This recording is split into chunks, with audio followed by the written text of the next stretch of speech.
आराम से सारे मॉन्क्स बुद्धास के टेंपल घूमो, मंदिर घूमो। और मेरे हिसाब से आप गाइड पक्का हायर करो, क्योंकि यहाँ ना एज आप बाहर से आते हो ना तो आपको इससे स्ट्रक्चर दिखता है, लेकिन इसके पीछे की हिस्ट्री और बैकग्राउंड अगर आप उसमें इंटरेस्टेड हो तो कोई एक अच्छा सा गाइड हो जो नॉलेजेबल हो, शायद आपको ज़्यादा बेटर समझा सकता है या एक्सप्लेन कर सकता है। और सबसे बढ़िया बात यह है ना कि यहाँ का सनसेट 5:30 बजे हो रहे हैं अभी तो सनसेट भी बहुत अमेजिंग है। अभी हम लोगों ने आपको पूरी सिटी का ना व्यू दिखाया जो यहाँ से दिखता है, तो व्यू तो बहुत ही अमेजिंग है। काफ़ी डेंसिटी बन गई आज की डेट में काठमांडू। ऑब्वियसली पहले से ही एक नेपाल की राजधानी है तो मतलब आप समझ रहे हो कि पॉपुलेशन तो होगी है, बट अब डेंसिटी और बढ़ती जा रही है। तो बस ठीक है, रूपाली जब आगे कंटिन्यू करती है फिर रूपाली आपको बताती है कि आगे की जर्नी कैसे रहती है। और यहाँ से हम एक और नेक्स्ट डेस्टिनेशन की तरफ ट्राई करते हैं जाना, आपको भी दिखाते हैं अगर टाइम मिलता है तो वैसे जो है सीढ़ियाँ ये उतरने की, हमें तो लग रहा था काफ़ी लंबी सीढ़ियाँ होने वाली है, बट इतनी नहीं थी। हम तो सीढ़ियाँ देख के हमने कहा कि चलो वापस चलते हैं। यार एक तो सीढ़ी चढ़नी पड़ती है ना, और हम पता है ना आप दिल्ली वाले हैं अनफिट, और हम इतने अनहेल्दी हैं कि अगर जैसे आप हिल पे आते हो ना आपकी जान इसलिए आधी रुक जाती है, और आधी चीज़ें जो हिल्स पे है ना मेजॉरिटी और आधे से ज़्यादा चीज़ें ना आपकी हिल टॉप्स पे ही है। तो मतलब यहाँ पे आप समझ रहे हो, तो यहाँ पे कहीं पे जाने के लिए एटलीस्ट कुछ तो सीढ़ी आपको डेफिनेटली चढ़ना ही पड़ेगा। तो अपने कुछ नहीं, वो कुछ करते भी 100-200 आराम से सीढ़ी चढ़ जाती है। ऐसा लगता है 5-10 मंजिल की आपकी आराम से ऊपर नीचे वॉक हो गया। बट ठीक है यार, हम इस लेवल पे हैं और इस एज पे कि हमें अब फिट रहने की ज़रूरत ज़्यादा है, तो हम कोशिश करते हैं फिटनेस की तरफ और ज़्यादा काम करें। चलो नीचे चलते चलते बात करते हैं। नीचे चलते बात कर नीचे आ जाओ, नीचे मतलब एक जगह पे खड़े रहेंगे तो फिर हमारा टाइम भी वेस्ट है ना। हाँ देखा, टाइम यूटिलाइजेशन वाले ना भाग दौड़ में लगे रहते हैं। और यहाँ पे ना मैंने खुकरी भी देखा, यहाँ पे मिल रही है, बट आई वुड रिकमेंड यहाँ से नहीं लीजिएगा, क्योंकि यहाँ पे ना क्वालिटी यार उस टाइप की नहीं है। हाँ, ये जो भी अभी हम लोग ना रूपाली जब शूट कर रही थी उससे पहले मैं खुकरी देख रहा था इधर, ठीक है। मैं थोड़ा सा ज़्यादा फैसिनेटिंग सा मुझे लगता है आम ये सब रखना, तो जो मैंने यहाँ देखा ना वो स्लाइटली रेस्ट तो हर कुकरी कर रही है, ठीक है, अंटिलनेस की जो हमने ऐसे ब्रास वाली कुकरी ना ली हो, जो अगर आपने वो व्लॉग देखा हो जहाँ स्पेशली कुकरी पे ही बनाया था। बट यहाँ होता है ना कि टाइप ऑफ अब आयरन भी आप यूज़ करें तो हाई कार्बन आयरन, जो हाई कार्बन स्टील वाला जो आयरन था, जो हाई कार्बन स्टील वाला आयरन यूज़ कर रहे हो वो, या नॉर्मल आयरन यूज़ कर रहे हो, तो मुझे ऐसा लग रहा है कि आपको अगर आप एंटीक के लवर और स्पेशली कुकरी के, तो आप ऑथेंटिकेटेड शॉप से ही लो, तो आपको डेक्लेरेशन सब देगा, ताकि आपको अगर मूवमेंट भी कर रहे हैं ना क्रॉस द बॉर्डर तो आपके लिए ईजी रहे। और आप अगर चाहते हैं लास्ट व्लॉग में देख सकते हैं, हमने वहाँ पे जेन्युइन और ऑथेंटिकेट जो कुकरीज होते हैं जो कि एक्चुअली रिकग्नाइज्ड है by government, Gorkha zone cookery house, उसका हमने प्रॉपरली एक वीडियो बना रखा है, तो आप वो जाके ज़रूर चेकआउट कर सकते हैं। वहाँ पे आपको जो भी कुकरी मिलने वाली है ना गाइस, तो वो बिल्कुल लाइक क्वालिटी वाली है। और ऐसे नहीं भाई ये कुकरी ले जा रहे हो, कल को कुछ काटने लगे तो पता नहीं ब्लेड कहीं और, हैंडल कहीं और तुम दो कुकरी कहीं और, तो फिर इससे बेटर भी दैट अच्छा लो, लेकिन सस्ता के पीछे मत भागो। यहाँ पे 1500 की या 1800 की आई गेस 2 कुकरी मिल रही थी ना, और बट वो 1500 वाली थी। और अभी ना हम लोग यहाँ पे पूरा स्कूटी से एक्सप्लोर कर रहे हैं पूरा Kathmandu, and I think scooty is good to go. इतना ज़्यादा हाई टेरेन भी नहीं है, और जितनी भी स्लोप है उसमें स्कूटी आराम से चढ़ जा रही है। तो मुझे तो सही लगा। बाकी आशीष तो भी वो चला रहा है तो उसको पता होगा। तो यार मैं आपको बता रहा हूँ, हम लोगों ने 4-5-6 दिन जितने भी हम दिन काठमांडू और नेपाल में थे, हम लोगों ने हर जगह स्कूटी रेंट की। पोखरन में तो वहाँ रेंट की, काठमांडू से तो यहाँ भी रेंट की। दोनों के डेडिकेटेड ब्लॉग का नंबर है, आप जाके कनेक्ट कर सकते हो। तो मेरा राइडिंग का एक्सपीरियंस ये रहा था कि मैंने ऑलरेडी राइड किया, बट यहाँ कोई ऐसा कोई हैवी ट्रेन नहीं है, आराम से आप राइड कर सकते हो। हाँ, कुछ जगह आपके बहुत अपहिल्स इंक्लिनेशन पे, तो आपको पहले से एक्सेलरेशन करके जाना पड़ेगा, और कुछ भी नहीं है। Scooty is good to go, आराम से आप मैनेज कर सकते हो, कहीं भी पार्क कर सकते हो, छोटा व्हीकल है। और मैं आप बजटेड भी है, सिंपल एज बजटेड है, और इजी है, इजी टू हैंडल है, और सब चल जाएगा। यहाँ थार और वो सब चीज़ें जो हमारा स्टैंडर्ड रहता है कि हम उस पर स्पेशली कवर करें 4x4 थार और रॉयल एनफील्ड या हेवी सुपर बाइक्स पे, तो वो यहाँ प्रैक्टिकली पॉसिबल नहीं है, और यहाँ है भी नहीं वैसी चीज़ें, राइट। तो गाइस अभी हम लोग ऑलमोस्ट यहाँ से निकल चुके हैं इस स्तूपा के यहाँ से, और थोड़ा सनसेट भी हो रहा है, and evening time, golden hours to shoot. तो फिर एक और फीडबैक आपको देते हैं अबाउट द NCL सिम। हाँ।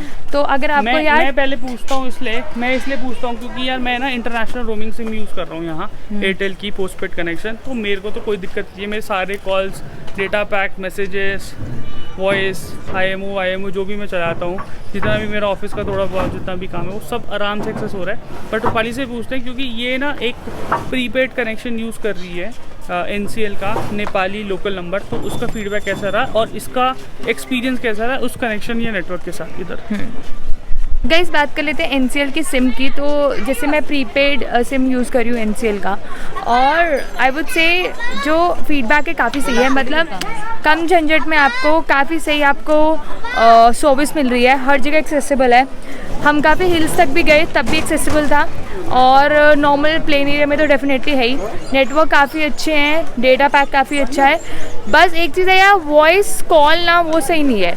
मतलब जैसे कि हमारे यहाँ पे पहले नहीं होता था, हम जाते थे शॉप पे, हमें एक कार्ड मिलता था, रिचार्ज कार्ड, हम स्क्रैच करते थे कॉइन से, पुराने दिन की बात है, पुराने दिन के। फिर उसका फिर डालते थे, गर्लफ्रेंड को पटाने के लिए डेटा पैक। हाँ, कुछ लोग कनेक्ट कर पाएंगे, डे नाइट वाले चलते थे, डे एंड नाइट वाले चलते थे, वैसा ही सेम फॉर्मेट। एग्जैक्टली। तो यहाँ पर ना वो पहले आपको रिचार्ज कार्ड मिलता है 100 या 50 रुपये का, और 150 रुपये के बाद फिर आपको वो स्क्रैच करना पड़ता है, बैलेंस आता है, फिर आपको डेटा पैक यूज़ करना पड़ता है। मतलब डेटा पैक आपको डलवाना पड़ता है, डिपेंड अपॉन कितने का है। तो हम लोग 75 रुपीज़ वाला करवा रहे थे अभी तक, 75-85 वाले, जिसमें 105 मिनट ही मिलते थे, डे एंड नाइट दोनों। वैसे यहाँ पे अगर आप सिर्फ आधा दिन का डे का लेंगे, नाइट का देंगे, तो फिर आपको उसके हिसाब से कम पैसे में ज़्यादा टॉक टाइम मिलेगा।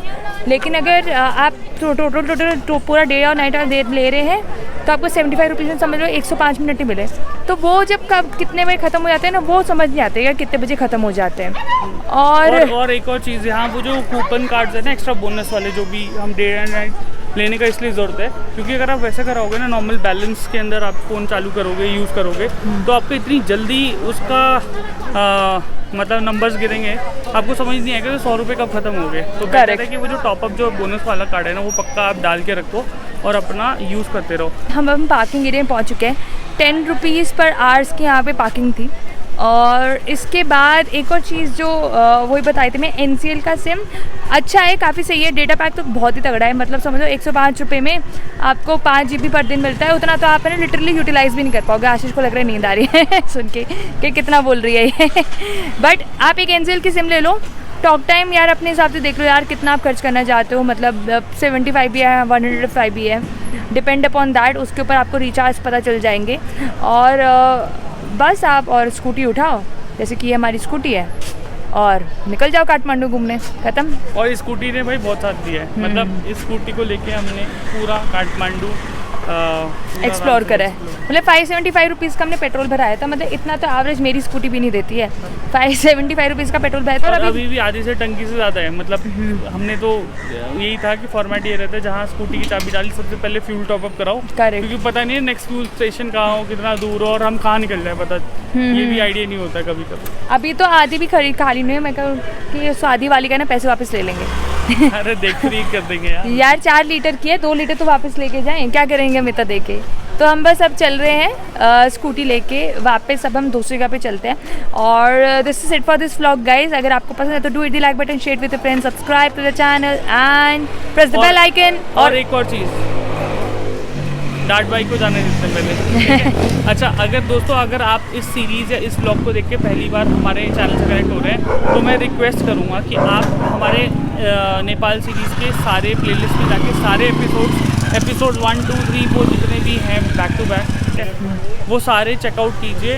आप एपिसोड 1 एक भी एपिसोड को मिस मत करिए, क्योंकि सब कुछ वेल कनेक्टेड है। एक से एक के अंदर एक हमने इन्फॉर्मेशन छोटी छोटी जो है ना, माइन्यूट इन्फॉर्मेशन, वो सब शेयर कर रखी है, आपके लिए काफ़ी हेल्पफुल है। और आपके ट्रैवल प्लान बनाने के लिए काफ़ी इजी रहेगी। कैसे कैसे हम, जैसा हमारा एपिसोड रन हो रहा है वैसे ही हम आप प्लान कीजिए, आप ढंग से ज़्यादा जगह कम बजट में घूम पाएंगे और आपके हिसाब से बेस्ट टाइम भी हम लोगों ने आपको सजेस्ट किया है। तो अभी यहाँ पे एक्चुअली स्प्रिंग सीज़न चल रहा है, ये one of the best time है यहाँ पे आने के लिए। और यहाँ पर एग्जैक्टली मैं जैसे कि कैसे आपको रेंट करना है, कैसे आपको सिम कार्ड खरीदना है, कैसे रिचार्ज टॉपअप कराना है, मतलब उसका भी एक प्रॉपर प्रोसेस है, प्रॉपर नंबर्स हैं, तो हमने वही बताए हैं। क्या ऑल्टरनेटिव ऐप्स आप यूज़ कर सकते हैं, जिसकी पेटीएम का क्या ऑल्टरनेटिव है, बाकी ओला उबर का क्या है, जैसे पठाओ है एक ऐप, तो सारी चीज़ें आप पहले डाउनलोड करके आ सकते हैं। इंटरनेशनल है, बट इंटरनेशनल भी इतना प्रॉब्लम नहीं आएगी। मनी एक्सचेंज जितना मर्जी आप करवाओ या ना करवाओ, हमें तो अभी तक प्रॉब्लम नहीं आई है। अगर आपको और एक और चीज़ है, कहीं आप जैसे पेट्रोल पंप पे जाते हो ना, अगर आपको इंडियन करेंसी है, बड़े नोट लेके आओ 100 50 100 और 550 के, ठीक है, वो आप फटाफट करा सकते हो। ऐसा मनी से स्पेसिफिकली जाके और उसमें खड़े होकर कोई फ़ायदा नहीं है, क्योंकि वो कुछ ना कमीशन काटते हैं। और इससे बेटर है कि आप पेट्रोल पंप पे आप जाओगे, इंडियन करेंसी है, थोड़ा बहुत इतना ही ज़रूरत होती है, बाकी हर जगह इंडियन करेंसी आराम से एक्सेप्टेड है, कोई दिक्कत नहीं है। जहाँ कुछ जब इंटीरियर में जाते हो तो वहाँ आपको थोड़ा ध्यान लेना पड़ता है नेपाली, और वो भी इसलिए बोलते हैं ना क्योंकि अब वो लोग सिटी में नहीं आते मनी एक्सचेंज के लिए, और मनी एक्सचेंज की जितने भी ऑफिस हैं या जितने भी एजेंट्स हैं वो सिटी के अंदर ही हैं। तो बस एक छोटा सा वो है, थोड़ा बहुत नेपाली पे कर लो 2-5 हज़ार रुपये, और बाकी अपने इंडियन कैश लेके चलो। आपका वीज़ा कार्ड मास्टर कार्ड सारा जो भी यहाँ पे चलता है ना, आराम से एक्सेप्टेबल है हर जगह। बस ये चीज़ एक और है कि यहाँ पे ना 100 और 50 के ज़्यादा लेके आओ, 10-20 के कम लेकर। मेरे 10 और 20 ना ज़्यादातर यहाँ पे बैंक ने एक्सेप्ट नहीं करते हैं, और क्योंकि उसमें ज़्यादा पैसे हो जाते हैं ना, मतलब मोटी गड्डी हो जाती है। अगर समझ लो 10 का कर रहे हो तो 100 गड्डी आओ, मतलब कि 100 नोट्स हो गए, तो इतनी मोटी गड्डी हो जाती है। तो फिर बैंक वाले भी क्या करते हैं कि वो एक्सेप्ट नहीं करते, तो आप 100 या 50 का लेके आओ। हाँ, और मानोगे नहीं, हमने बहुत जगह मतलब 10 की गड्डी 20 की गड्डी दी थी, तो लोग ऐसे खुश हो गए, भाई साहब मतलब दिल्ली इंडिया से भर के पैसा आ रहा है। और वो मतलब 1000 की गड्डी समझ सकते हो इतनी मोटी, 2000 की गड्डी भी इतनी मोटी 20 की।